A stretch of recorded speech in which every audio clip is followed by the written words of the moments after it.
गुजरात के अहमदाबाद में एक बार फिर 50 से ज्यादा बुलडोजर गरज रहे हैं। चंदोला झील के किनारे बसाए गए मोहल्लों को मिट्टी में मिलाया जा रहा है। 3 दिन में यहां करीब 8000 घरों और अन्य ढांचों को तोड़ा जाएगा।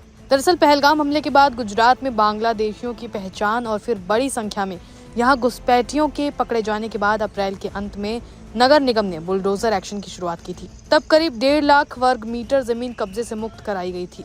अब यहां कुल 2.5 लाख वर्ग मीटर जमीन को कब्जे से मुक्त कराया जाएगा।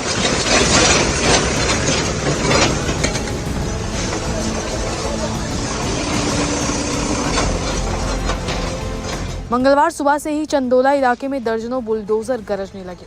विरोध की आशंका को देखते हुए 3000 पुलिसकर्मियों को मौके पर तैनात किया गया। नगर निगम के अलावा पुलिस और प्रशासन के वरिष्ठ अधिकारी मौके पर मौजूद थे। अहमदाबाद के डीसीपी रवि मोहन सैनी ने कहा, चंदोला इलाके से अवैध अतिक्रमण को हटाने के लिए अभियान की शुरुआत की गई है। एसआरपी की 25 कंपनियां और 3000 पुलिसकर्मियों की तैनाती की गई है। इस इलाके में सभी निर्माण अवैध हैं और सबको हटाया जा रहा है।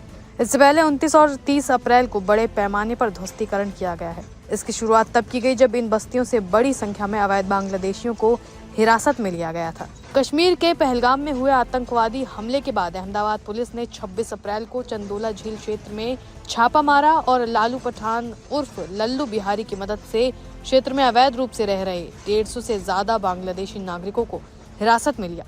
चंदोला झील में सरकारी जमीन पर अतिक्रमण के पीछे के मास्टरमाइंड लल्लू पठान के खिलाफ प्राथमिकी भी दर्ज कर दी गई है। पठान ने बांग्लादेशी घुसपैठियों को किराए पर मकान देने और आधार कार्ड बनवाने में मदद की।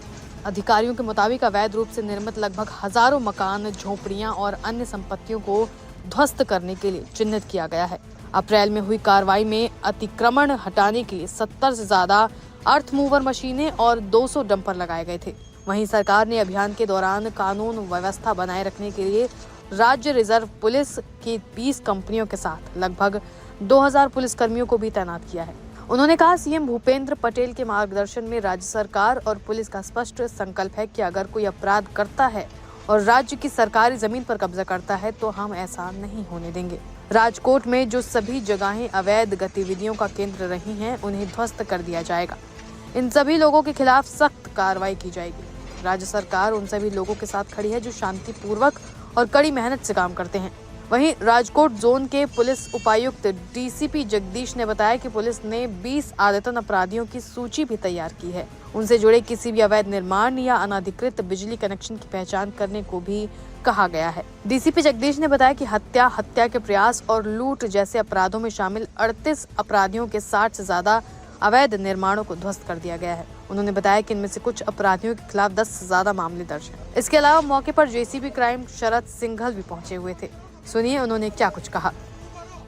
फर्स्ट फेज में 1.5 लाख जितना स्क्वायर मीटर की जगह खाली करवाई गई थी कॉरपोरेशन के द्वारा, और हमने बंदोबस्त लिया था ताकि कोई लॉ एंड ऑर्डर और जान हानि ना हो। और फेज 2 आज से प्रारंभ हुआ है और आज भी पर्याप्त संख्या में सीपी सर ने बंदोबस्त दिया है और सब सीनियर अधिकारी स्थल पे मौजूद हैं। और मुझे उम्मीद है कि जनता भी हमारे साथ सहयोग दे रही है और बहुत शांति से ये जो दबान हटाने का कामगिरी है पूरी हो।